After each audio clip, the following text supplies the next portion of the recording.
Kereta cepat Jakarta-Bandung Wush yang menjadi simbol kemajuan infrastruktur transportasi Indonesia kini tengah menghadapi tantangan besar dari aspek finansial. Di sisi lain, Kementerian Keuangan telah menegaskan tidak akan menggunakan instrumen APBN dalam menanggung beban utang kereta cepat Wush. Operasional kereta cepat Jakarta-Bandung Wush yang mulai beroperasi sejak 2023 dan menjadi simbol kemajuan infrastruktur transportasi Indonesia saat ini tengah menghadapi tantangan besar dalam aspek finansial. Kereta cepat Wush memiliki beban utang hingga triliunan rupiah yang harus segera dicarikan jalan keluarnya. Sayangnya, Menteri Keuangan Purbaya Yudisadewa sudah menyatakan keengganannya untuk melibatkan APBN dalam mengatasi permasalahan utang yang tengah melilit kereta cepat Wush. Purbaya berharap Danantara ikut berperan dalam menyelesaikan masalah finansial yang melilit operator kereta cepat Wush. Sekarang saya belum dihubungin tentang masalah itu. Tapi kalau ini kan kayak sisi di bawah Danantara kan ya. Kalau di bawah Danantara kan mereka udah punya manajemen sendiri, udah punya dividen sendiri yang rata-rata setahun bisa 80 triliun atau lebih. Harusnya mereka manage dari situ, jangan ke kita lagi. Karena kan kalau enggak ya semuanya ke kita lagi, termasuk dividennya. Jadi ini kan mau dipisahin swasta sama government. Ya jangan kalau enak swasta, kalau nggak enak government. Saya pikir begitu ya Pak. Posisi saya sekarang, yang saya tahu seperti karena saya belum disusun dengan mereka. Sementara itu, Chief Executive Officer Danantara Rosan Roslani mengaku bingung dengan pernyataan Menteri Keuangan Purbaya Yudisadewa terkait beban utang proyek kereta cepat Jakarta-Bandung. Sebab Danantara belum melakukan pembahasan bersama Kementerian Keuangan dan menentukan opsi penyelesaian utang yang saat ini menjadi beban KAI. Saya juga bingung ya, karena kita kan lagi evaluasi dan kita juga belum dari Danantara berbicara ke pihak lain, apalagi Kementerian Keuangan menangani hal ini. Saya sampaikan oleh Pak Dodi kan yang mengerjakan ini. Jadi kita sedang mengevaluasi, kita lagi mencari opsi-opsi, kan selalu ada opsi 1, opsi 2 gitu. Kereta cepat Jakarta-Bandung digarap di bawah pengelolaan konsorsium PT Kereta Cepat Indonesia China, di mana sebanyak 60% dipegang oleh PT Pilar Sinergi BUMN Indonesia atau PSBI.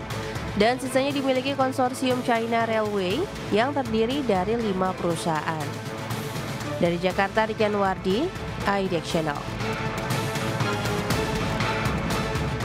Ya, pemirsa, untuk membahas tema kita kali ini, operasional kereta cepat Wush di tengah beban utang, kita sudah tersambung melalui Zoom. Tentunya bersama dengan Mas Aditya Dwi Laksana, Ketua Forum Transportasi Jalan dan Perkeretaapian Masyarakat Transportasi Indonesia. Langsung saja kita sapa nih. Halo, Mas Adit, apa kabar? Kabar baik, Mas. Terima kasih. Baik, terima kasih juga atas waktu yang disempatkan. Sebelum membahas lebih jauh review dari MTI terkait dengan kinerja dan juga operasional dari kereta cepat Jakarta-Bandung Wush begitu ya. Memang seharusnya bisa menjadi simbol juga nih kemajuan teknologi di bidang transportasi Indonesia begitu Mas Adit. Ya kalau kita lihat Mas, sejak operasional secara komersial di Oktober 2023, berarti kan sekarang sudah 2 tahun ya. 2 tahun. Ya, kurang lebih 2 tahun operasional Wush. Kalau kita melihat memang ada kecenderungan dari sisi volume penumpang atau pengguna itu memang cenderungnya memang mengalami kenaikan. Katakanlah kalau sekarang itu sudah bisa mencapai rata-rata berdasarkan data itu setidaknya 20.000 penumpang per hari. Bahkan kalau di akhir pekan atau liburan sekolah, informasinya sempat menyentuh sampai di 24.000 penumpang per hari. Jadi dari situ terlihat bahwa memang ada peningkatan secara gradual dari sisi volume penumpang. Yang kedua adalah dari frekuensi perjalanan. Dari 48 perjalanan di tahun 2024, di tahun 2025 ini sekarang sudah menjadi 62 perjalanan per hari, atau katakanlah setiap 30 menit berangkat. Jadi secara frekuensi perjalanan sudah cukup tinggi. Kemudian stasiun Karawang pun sudah dioperasikan sehingga sekarang semua stasiun kereta cepat sudah beroperasi. Ketepatan waktu, kenyamanan, keselamatan, saya pikir ini salah satu menjadi keunggulan dari kereta cepat Jakarta-Bandung.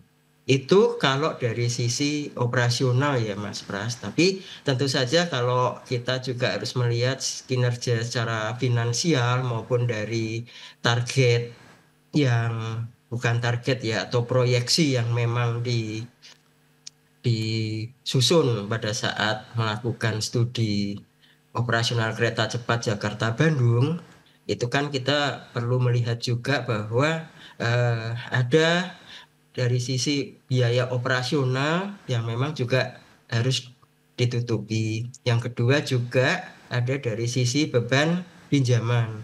Beban pinjaman itu kan bisa beban bunga, bisa juga beban pembayaran pokok pinjaman. Nah, sehingga saya pikir dengan tidak mengurangi dari segala upaya yang sudah dilakukan oleh PT KCIC untuk secara konsisten meningkatkan volume penumpang, tentu saja di sini sangat-sangat menantang karena memang tidak terlepas dari kereta cepat Jakarta-Bandung itu beroperasinya memang hanya di rentang jarak 142 kilometer. Artinya sebetulnya secara operasional kereta cepat itu belum cukup optimal karena memang kereta cepat itu sebaiknya, kereta api kecepatan tinggi itu sebaiknya memang operasionalnya di jarak antara 200 sampai 800 km supaya tidak terjadi persaingan tajam dengan moda transportasi darat maupun moda transportasi udara.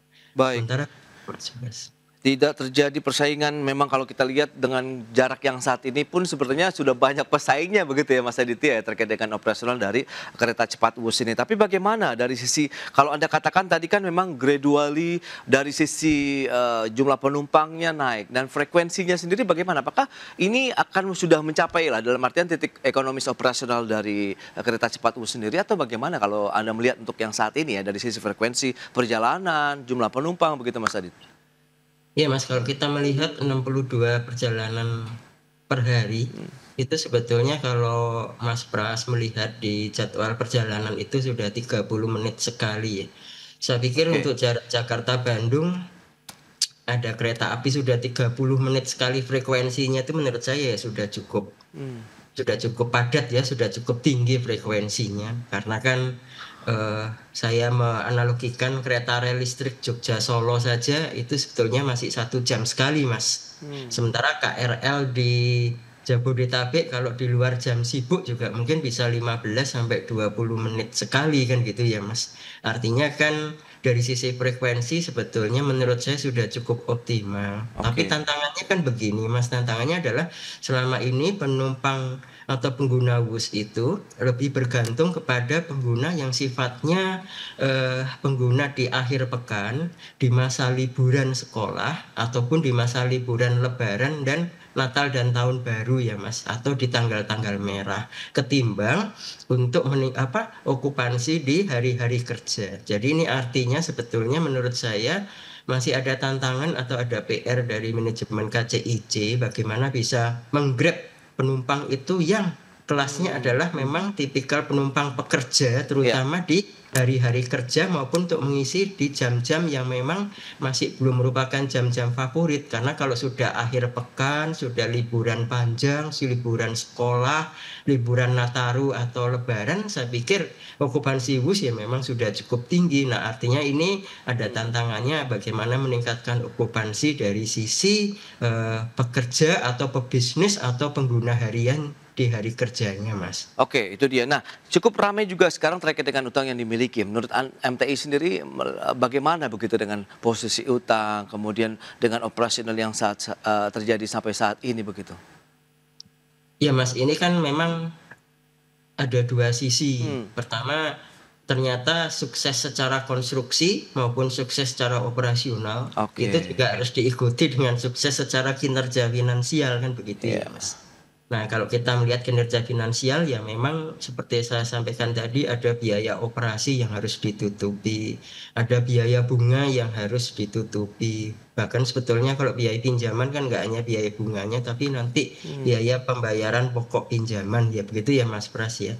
Nah ini sebenarnya mungkin yang bisa menjawab adalah manajemen KCIC sendiri by data ya Mas. Kalau kita kan berdasarkan hitung-hitungan yang ada di media kan gitu ya Mas. Kalau kita coba buat analisis secara kasar atau umum saja Mas, katakanlah pengguna itu 20.000 penumpang per hari ya Mas. Kemudian kita coba kalikan harga tiket, anggap saja semuanya menggunakan kereta kelas ekonomi yang 300.000 gitu ya Mas ya. Oke. Berarti kan satu hari ada 6 miliar kan gitu ya. 6 miliar per hari. Kemudian kalau kita setahun kan pukul rata ya mungkin 1,8 triliun setahun ya mungkin seperti itu ya Mas. Nah kan nanti data dari bisa disandingkan nanti dengan data dari manajemen KCIC, karena kalau dari media kan ada yang menyebutkan biaya bunga aja sudah 2 triliun setahun gitu Mas ya. Biaya operasional sudah 1 triliun setahun gitu ya. Kalau di total kan 3 triliun setahun kan gitu. Sementara kalau kita tadi rata-ratakan pakai 20.000 aja, nah ketemunya adalah sekitar ya masih sekitar 1,8 sampai 2 triliun. Artinya kalau di situ masih ada shortage, karena sebetulnya kalau saya tidak salah berdasarkan kajian dari Polar UI ketika sebelum beroperasi kereta cepat Jakarta-Bandung ini memang diproyeksikan setidaknya bisa mencapai 30.000 penumpang per hari Mas. Sementara kan saat ini baru 20.000 penumpang per hari, walaupun di masa liburan bisa sampai 25.000 penumpang per hari. Artinya masih ada room yang harus bisa untuk menggrab penumpang lebih tinggi. Nah, Mas Adit, yang perlu diketahui lebih lanjut begitu dari analisis MTI, bagaimana dengan jumlah utang yang dimiliki oleh kereta cepat Jakarta-Bandung WUS ini nantinya akankah berdampak terkait dengan kelanjutan ataupun operasional dari kereta cepat WUS sendiri? Kita akan bahas nanti di segmen berikutnya. Kita akan jeda dulu sebentar Mas Adit, dan pemirsa, kami akan segera kembali usai pariwara berikut ini. Ya, terima kasih Anda masih bergabung bersama kami dalam Market Review pemirsa, dan berikut ini akan kami sampaikan sejumlah data terkait dengan konsorsium dari perusahaan pengelola kereta cepat Jakarta-Bandung WUS. Itu siapa saja? Ini dia, kita akan cermati bersama. Konsorsiumnya ada PT Kereta Cepat Indonesia China. KCIC ini juga terdiri dari PT Pilar Sinergi BUMN Indonesia, kemudian juga ada China Railways. Ini dia beberapa perusahaan konsorsium yang bergabung di dalam KCIC. Dan selanjutnya kita akan lihat bagaimana dengan data selanjutnya. Ini konsorsium perusahaan Indonesia. Kalau tadi secara keseluruhan yang dari sisi Indonesia, konsorsiumnya tadi memang yang pertama ada PT Pilar Sinergi BUMN Indonesia, di mana PT Pilar Sinergi BUMN Indonesia ini terdiri dari PT Kereta Api Indonesia sekitar 58,5%, kemudian ada PT Wijaya Karya Persero Tbk 33,4%, ada PT Jasa Marga Persero Tbk 7,08%, kemudian Perkebunan Nusantara 81,03%. Itu dia konsorsiumnya untuk perusahaan Indonesia. Dan kita lihat bagaimana dengan posisi dari kereta cepat di wilayah Asia Tenggara. Kalau kita coba sandingkan ya, kereta cepat WUS ini dengan beberapa kereta cepat di wilayah Asia Tenggara, di mana KCJB WUS ini memang yang paling cepat lah kalau bisa dikatakan dari sisi kecepatan kereta api ataupun teknologi juga yang digunakan begitu. Di Indonesia 350 km per jam, ini data per April 2025. Kemudian ada kereta api Tanah Melayu 175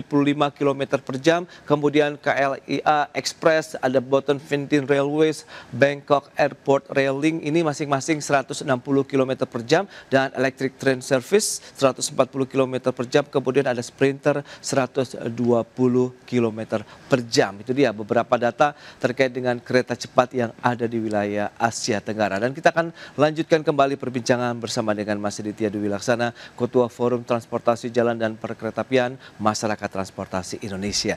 Ya, itu dia dengan beberapa data tadi yang sudah disampaikan. Lantas Mas Adit, dari sisi MTI melihat bagaimana dengan beban utang yang dimiliki oleh kereta cepat Jakarta-Bandung WUS ini nantinya akankah berdampak terhadap operasional, bahkan yang lebih jauh lagi kelanjutan dari kereta cepat Jakarta-Bandung WUS ini begitu Mas Adit?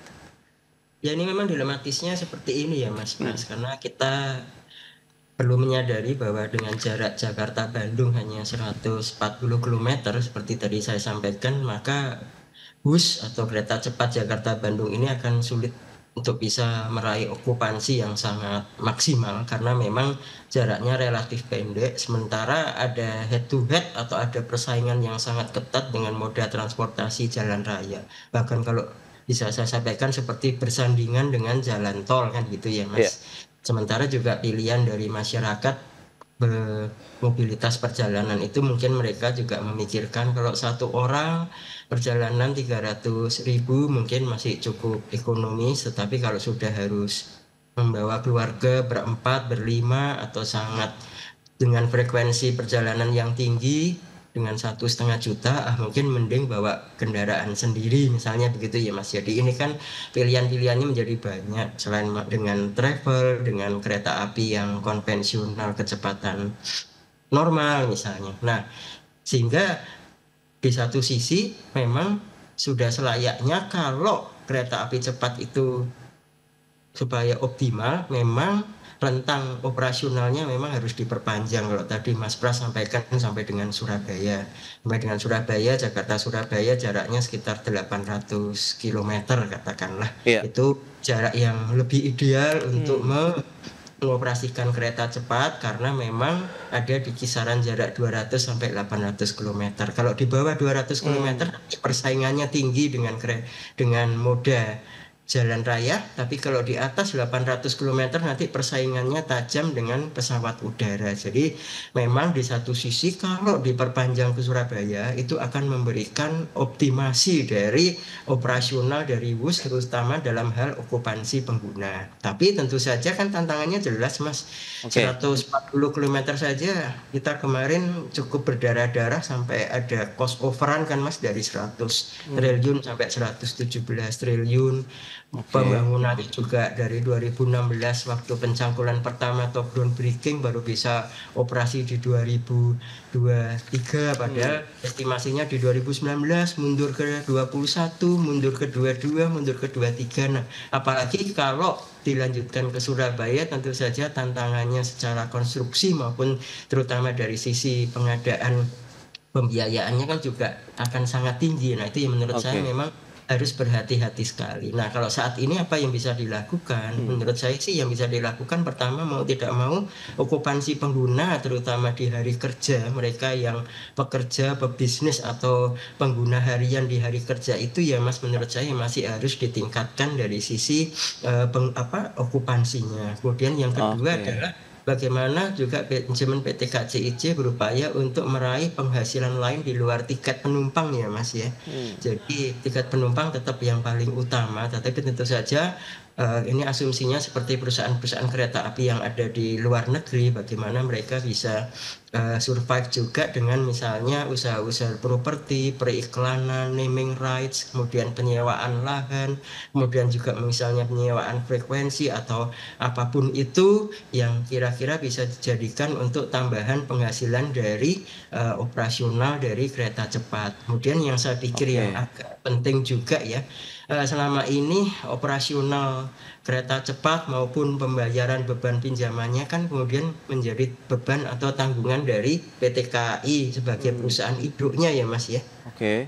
Pun PT KAI juga mendapatkan penyertaan tambahan penyertaan modal dari pemerintah, tapi menurut saya tidak sehat juga kalau nanti ke depannya WUS ini masih dijadikan beban dari PT KAI karena PT KAI sebetulnya cukup sehat dan prospektif, tetapi bila dibebani oleh WUS itu bisa jadi nanti secara cash flow-nya akan tergerus. Kalau cash flow-nya tergerus dan menjadi beban, nah itu juga nanti lama-lama ya KAI-nya juga tidak akan kuat. Jadi saya pikir saya sependapat bahwa kalau ini sudah ada Badan Pengelola Investasi Daya Anagata Nusantara atau Danantara itu ya Mas, itu kan benar-benar lembaga yang sifatnya bisnis dan investasi.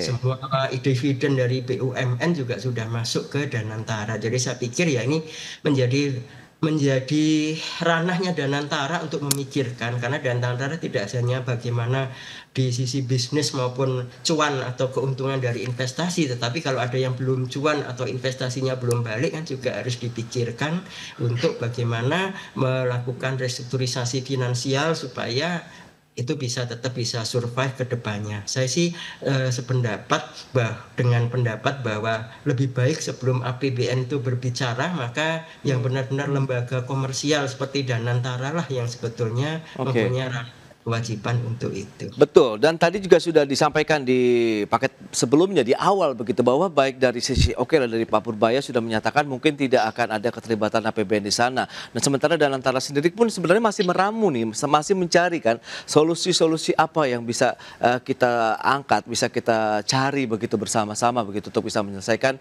beban operasional ataupun utang yang dimiliki oleh kereta cepat Wus. Menurut Anda ini akan membutuhkan waktu yang lebih panjangkah atau bagaimana, Mas Adit?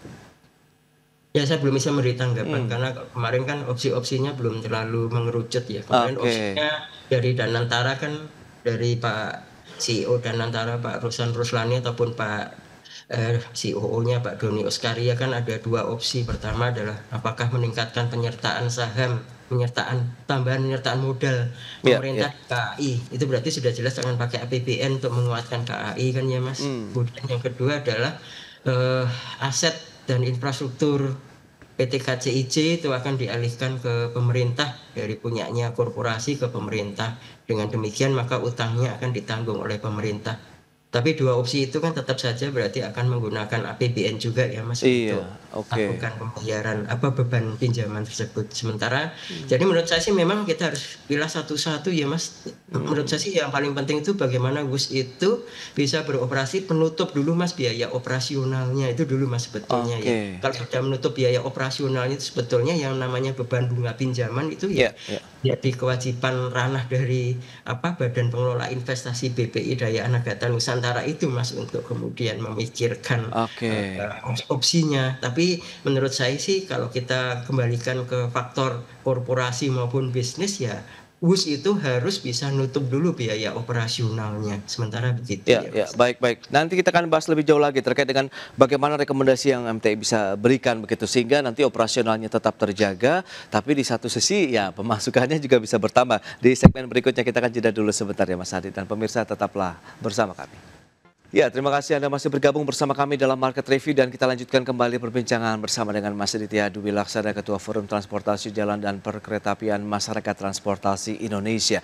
Baik, Mas Adit, lantas bagaimana rekomendasi yang bisa MTI sarankan begitu? Kalau memang kita melihat ada beberapa opsi yang sebenarnya juga tengah dibahas saat ini oleh Danantara, sementara Pak Purbaya juga sudah mengungkapkan keengganannya untuk menggunakan instrumen APBN. Nah, menurut Anda win-win solutionnya lah saat ini yang harus segera ditempuh apa kira-kira? Apakah Danantara juga siap begitu dari sisi finansial untuk bisa membiayai ataupun membantu pembiayaan berikutnya begitu untuk operasional dari KCIC ataupun kereta cepat Jakarta Bandung Wus ini, Mas Adit? Ya, ini sebetulnya jadi tanggung jawabnya para ekonom kita ya Mas ya. Karena kan sebetulnya kalau sudah ada Danantara itu benar-benar lembaga yang sifatnya mengelola investasi secara komersial atau secara bisnis ya. Tentu saja menurut saya di satu sisi tidak hanya kalau perusahaannya bagus-bagus saja yang masuk Danantara, harusnya kalau ada yang kurang bagus juga harus ditangani, harus dipulihkan dulu ya Mas, untuk bisa dari sisi kelaikan dari sisi finansialnya juga untuk kembali bisa normal. Makanya kalau tadi saya sampaikan sedapat mungkin sebetulnya APBN itu tidak masuk ke dalam untuk kereta cepat ini ya, karena kan sudah beda zamannya ketika memang belum ada Danantara. Sementara kita sekarang sudah ada Danantara yang pure adalah lembaga atau entitas bisnis. Jadi itu harapannya adalah nanti Danantara yang bisa mencarikan opsinya apa saja sih Mas ya. Saya tidak tahu apakah itu juga termasuk melakukan negosiasi atau restrukturisasi finansial atau pinjaman dengan pihak China ya Mas. Apakah itu apakah bisa tingkat bunga pinjamannya dinegosiasikan, apakah bisa masa tenggang pembayaran bunganya diperpanjang, apakah bisa kepemilikannya China katakanlah diperbesar tapi nanti jumlah pinjamannya ada yang digeser untuk menjadi bebannya China. Ini kan opsi-opsi yang tentu saja akan ada konsekuensi masing-masing ya Mas Pras ya, tapi itu kan sebetulnya ada di ranah para ekonom kita. Nah, tapi kalau saya sih lebih melihat kepada sisi teknis dan bisnis saja, bagaimana sebetulnya supaya operasional WUS itu setidaknya dari sisi pendapatan, dari sisi okupansi itu bisa nutup dulu biaya operasionalnya. Kalau kemarin di media, selama ini kan belum ada rilis resmi dari PT KCIC biaya operasional itu berapa sih? Oke. Besarannya ya kemarin kalau di media ada 1 triliun per tahun. Oke lah, berarti setidaknya operasionalnya WUS itu bisa menutupi dulu biaya operasional tersebut ya Mas, misalnya seperti itu. Artinya Oke. saya sih lebih melihat bagaimana WUS itu Iya, dari iya. dari sisi operasional dan bisnisnya itu bisa lebih dulu meningkatkan okupansi pengguna yang tadi secara gradual itu bisa terus naik. Terus yang Iya. kedua adalah menurut saya yang sangat penting adalah harus ada semacam dukungan regulasi ya Mas, karena sampai sekarang Oke. itu kereta cepat itu belum ada dukungan regulasi untuk operasional dan investasinya. Nah, Jadi seperti apa nih dukungannya Mas Adit? Regulasi yang ya seperti apa yang diharapkan begitu? betul Mas, jadi sebetulnya perlu ada semacam peraturan pemerintah untuk penyelenggaraan kereta api kecepatan tinggi. Sehingga nanti Oke. sebagai dasar ketika ke depannya operasional maupun konstruksi kereta cepat diperpanjang misalnya sampai ke Surabaya, itu sudah jelas Mas, misalnya dukungan pemerintah dalam bentuk pengadaan lahan. Kalau di jalan tol kan pengadaan lahan menjadi beban pemerintah Mas, tapi kalau di Oke. bus kereta cepat itu jadi Ah, beban perusahaan. Nah, itu yang mungkin juga bisa meningkatkan jumlah besaran investasinya bisa menjadi sangat tinggi. Nah, oke, dukungan iya, iya. pemerintah dalam hal apa lagi Mas? Mungkin sinergi BUMN, bagaimana Hmm. tarif listriknya bisa tarif listrik yang tidak terlalu komersial tinggi sekali, bagaimana tarif penggunaan pita frekuensi GSM-nya untuk komunikasi dan pengoperasian keretanya, bisa nggak sinergi BUMN, bagaimana pengembangan kawasannya mendapatkan dukungan dari pemerintah juga. Bagaimana sterilisasi jalur, kalau sekarang kan banyak hambatan Mas, ada layang-layang, ada Hmm. biawak, ada jalur yang belum steril karena kan memang ya budaya atau kultur di Indonesia memang Oke. berbeda dengan di luar negeri. Nah, artinya menurut saya kalaupun nanti kereta cepat akan diperpanjang dengan pertimbangan bahwa supaya operasionalnya dan pendapatannya lebih optimal, maka peraturan pemerintah, regulasi dukungan itu untuk supaya investasinya kereta cepatnya bisa lebih optimal ke depannya itu menurut saya juga Oke. diperlukan. Terakhir, efektivitas Anda terkait dengan operasional dari kereta cepat Jakarta Wush ke depan akan seperti apa? Melihat dengan kondisi yang ada saat ini, adakah memang nanti peluang tetap diperpanjang begitu untuk menempuh jarak yang lebih jauh sehingga operasional dan keekonomiannya akan ketemu nanti di ujung sana begitu Mas Adit? Ya pasti akan tergantung pada satu hal pokok Mas, dari Ya, sisi financing ya Mas. oke. Karena kan ya kita seperti tadi saya sampaikan untuk Jakarta Bandung saja Hmm, kemarin perlu 100 triliun. ya, Jadi kalau kita bicara, tapi saya pikir kan kita tidak harus menyelesaikan Jakarta Surabaya secara keseluruhan ya, karena kan operasionalnya bisa secara bertahap. Tapi sekali baik. lagi saya berpikir itu harus direncanakan, dikaji, kemudian juga diimplementasikan dengan sangat hati-hati dan prudent ya Mas, dengan kajian yang matang dan komprehensif. Jangan, saya Baik. kok berkaca kepada waktu itu Jakarta Bandung itu saya melihat semuanya serba ketergesaan, serba instan, Hmm, memberikan karpet merah terhadap banyak shortcut dan baik. bypass yang Yes. tidak berdasar kepada analisis Ya. kajian yang dalam, itu yang menurut saya Oke. jadikan itu lesson learn untuk ke Hmm. depan. Yes, itu dia. Banyak pelajaran sebenarnya bisa didapatkan begitu dari proyek pertama kereta cepat dari Indonesia begitu yang dimiliki saat ini, dan semoga nanti ini akan lebih baik lagi ke depannya begitu untuk bisa operasional yang lebih ekonomis lagi, harga yang juga terjangkau dan juga beban utangnya bisa segera dilunasi begitu ya. Baik Mas Adi, terima kasih banyak nih atas waktu, informasi dan update yang sudah disampaikan kepada pemirsa IDX Channel pada hari ini. Selamat melanjutkan aktivitas Anda kembali. Salam sehat. Terima Terima kasih kasih Mas Mas, Adi. salam sehat.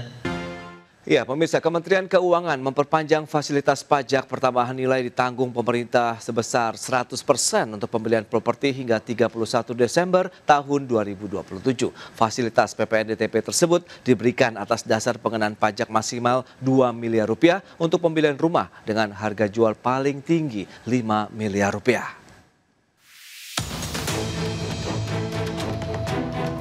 Kementerian Keuangan memperpanjang fasilitas pajak pertambahan nilai ditanggung pemerintah atau PPNDTP sebesar 100% untuk pembelian properti hingga 31 Desember 2027. Fasilitas tersebut akan dinikmati oleh sekitar 40.000 unit properti per tahun. Perpanjangan insentif ini demi menjaga daya beli kelas menengah dan mendukung sektor properti yang memiliki efek berganda besar. Direktur Jenderal Strategi Ekonomi dan Fiskal Kementerian Keuangan Febrio Kacaribu mengungkapkan pihaknya akan segera menerbitkan peraturan Menteri Keuangan yang mengatur perpanjangan insentif PPNDTP ini hingga 31 Desember 2027. Febrio optimistis kebijakan ini memberikan kepastian usaha sehingga pengembang bisa merencanakan pembangunan dengan lebih banyak dan cepat. Tambahan konteks itu nanti akan kita buatkan PMK untuk PPNDTP 100%-nya. Sebelumnya tadi sudah disebutkan oleh Pak Menteri bahwa ini diperpanjang lagi sampai 31 Desember 2027. Ini bagus untuk kepastian usaha sehingga pengembang bisa merencanakan pembangunan lebih banyak dan lebih cepat. Di samping itu tentunya ini juga on top of perumahan yang juga tadi sudah disampaikan oleh Pak Wamen. Tahun 2025 ini target untuk masyarakat berpendapatan rendah subsidi rumah itu adalah untuk 350.000 unit. Itu tetap jalan.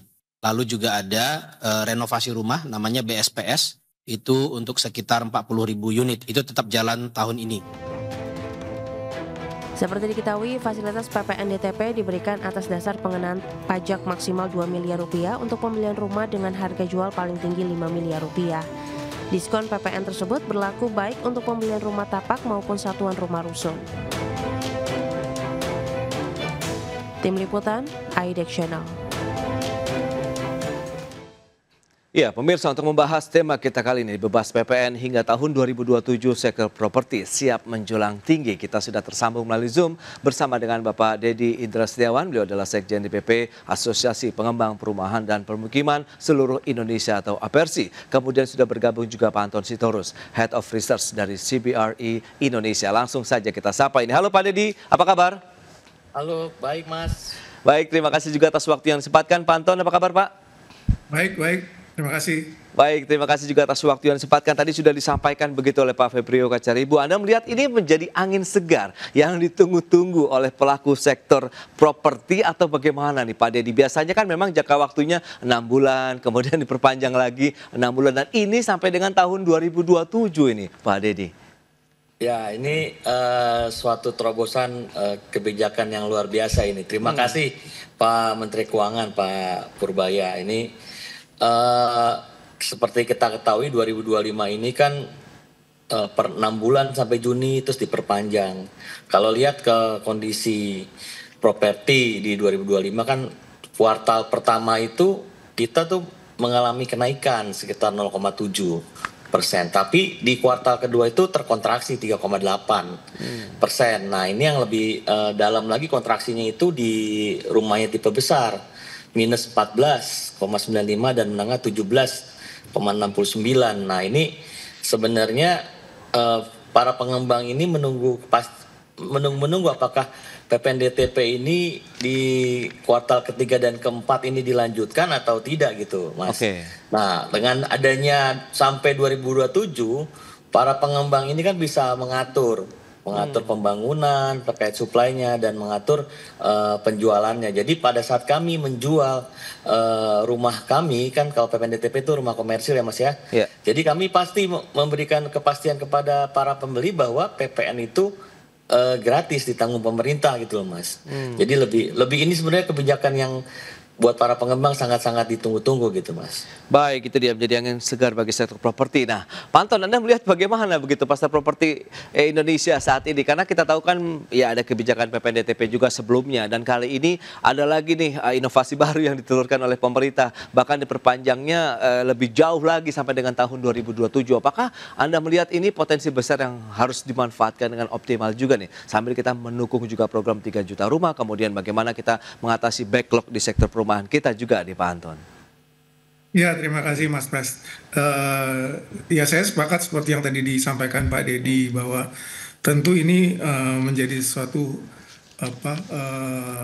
angin segar buat pelaku properti ya, terutama buat pengembang karena bisa memanfaatkan insentif ini dengan lebih baik lagi gitu. Seperti tadi disampaikan Pak Dedi bahwa dengan jangka waktu yang cukup panjang ini ya, mulai dari sekarang sampai dengan akhir 2027, tentunya pengembang bisa mulai ancang-ancang nih, kira-kira proyek-proyek apa yang akan diikut sertakan dalam program ini gitu. Jadi mereka mungkin sudah mulai lihat-lihat lagi nih apa land bank mana yang akan digarap gitu ya, proyek mana yang akan mulai diluncurkan, dan pasti akan memberikan apa ya dinamika yang lebih positif lah gitu buat perkembangan pasar properti khususnya perumahan, karena dengan periode yang sampai akhir 2027 tentunya lebih maksimal gitu. Pengembang bisa memanfaatkan periode ini, karena ya kita tahu semua bahwa untuk membuat proyek itu kan nggak gampang juga ya, mulai dari perencanaan, perizinan, lalu kira-kira penentuan harga dan nanti target marketnya, itu kan semua butuh waktu yang panjang, sehingga dengan begini ya tentu akan memberikan hal yang positif lah buat para pengembang, dan juga nantinya akan berujung kepada calon pembeli yang kemungkinan besar akan memiliki lebih banyak opsi gitu buat mencari properti yang diinginkannya. Berarti kontribusi terhadap perekonomian menurut Anda ini juga akan semakin masif, dalam artian kan multiplier effect dari industri properti ini sangat banyak sekali turunannya begitu ya Pak Anton?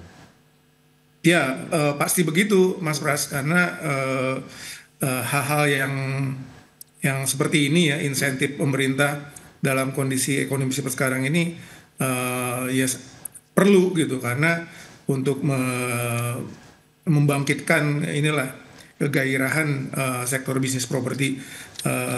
Akan tetapi memang kita juga tahu bahwa tidak semata-mata hanya masalah pajak aja ya yang mempengaruhi dinamika sektor properti. Yang jelas memang pada saat ini kan kita sedang berada dalam kondisi economic recovery ya, di mana daya beli juga masih lemah. Walaupun secara global kita sudah melihat adanya sinyalemen ke depan bahwa kondisi global mungkin akan membaik gitu ya.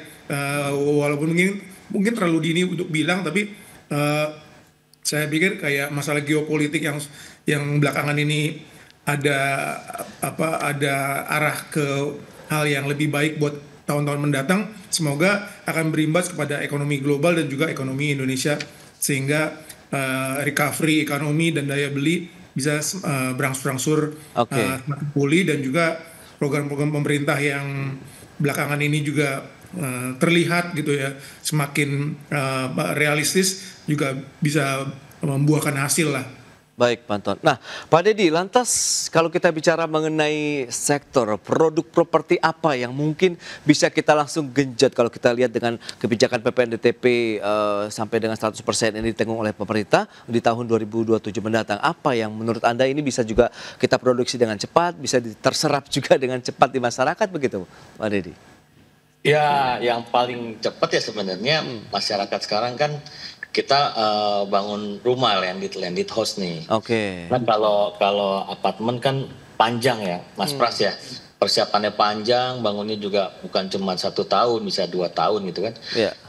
Karena kan bicara lagi terkait penyerapan dari pembangunan tersebut. Nah, sekarang yang bisa dikejar itu adalah rumah-rumah yang memang disukai sama generasi milenial dan Gen Z nih.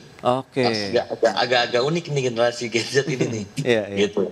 Mereka nggak terlalu suka yang besar. Cukuplah mereka terbatas seperti itu, Mas. Baik, kita akan jeda terlebih dahulu sebentar Pak Anton, dan kita akan bahas lebih jauh lagi di segmen berikutnya, dan pemirsa kami akan segera kembali usai pariwara berikut ini. Ya pemirsa, Anda masih bergabung bersama kami dalam Market Review, dan kembali kami sampaikan sejumlah data untuk Anda terkait dengan insentif PPN DTP 100% ini seperti apa. Ya kita akan cermati bersama. Ini kita tahu diperpanjang sampai dengan tahun 2027 dengan harga jual maksimal 5 miliar rupiah, meskipun yang ditanggung oleh pemerintah batasannya adalah 2 miliar rupiah untuk insentif PPN DTP 100%.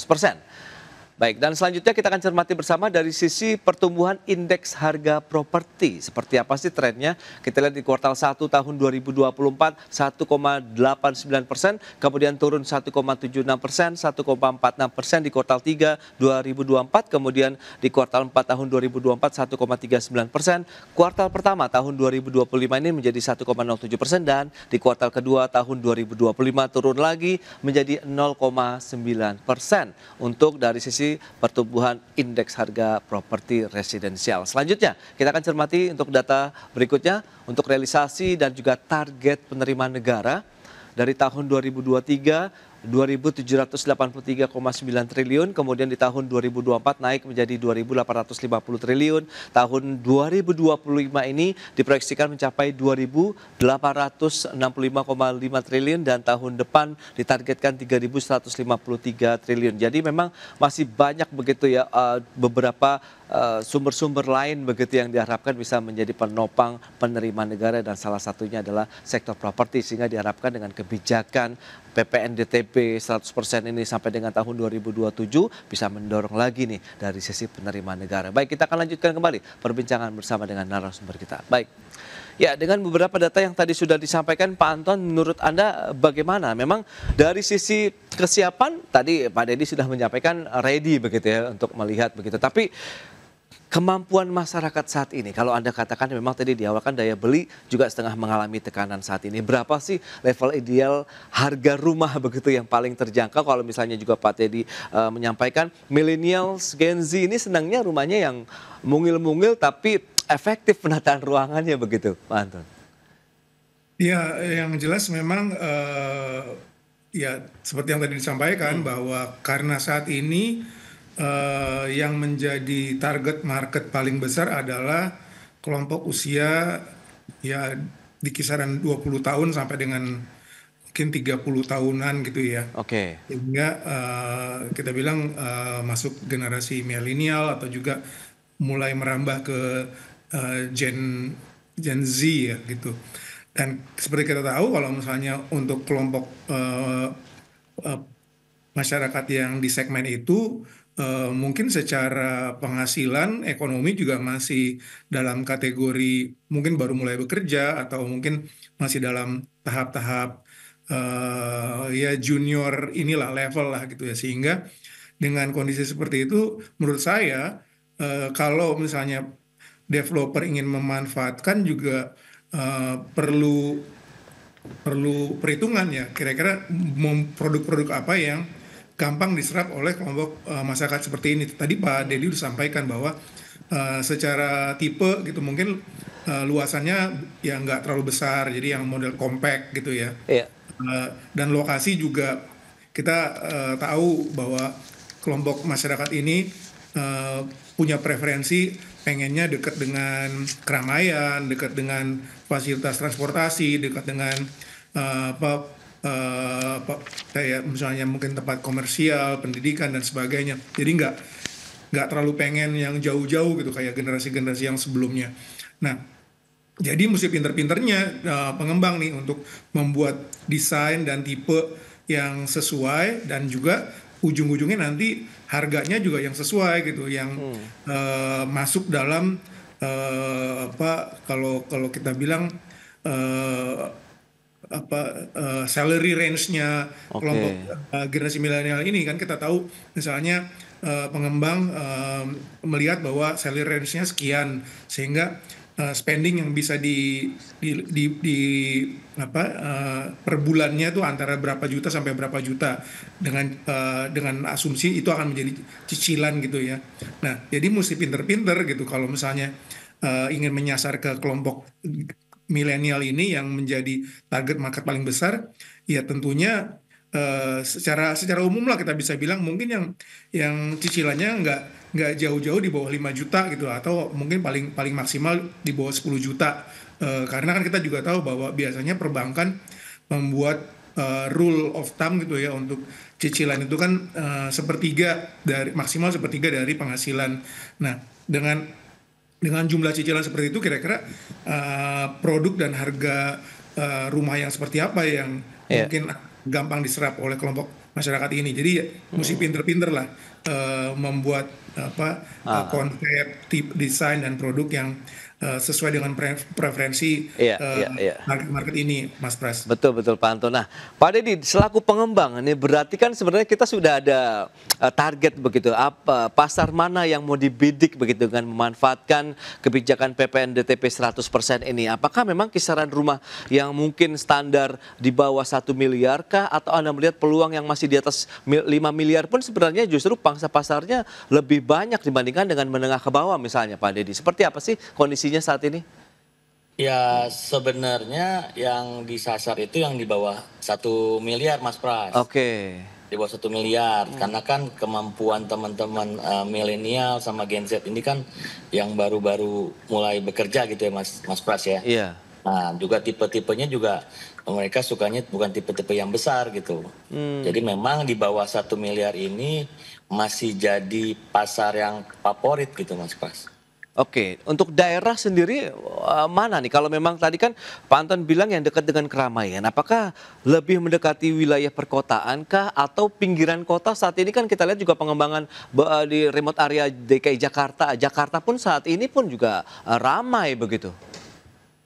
Ya sebenarnya kan penopang ibu kota, Mas Pras. Oke. Daerah yang Jabodetabek itu masih menjadi satu wilayah yang favorit. Apalagi yang terutama tadi Pak Anton bilang itu benar, yang dia harus dekat transportasi massal. Terus juga apalagi yang fasilitasnya itu lengkap, Mas. Jadi kayak model agak semi kayak one stop living gitu, Mas. Oke. Pas gitu. Nah itu memang jadi satu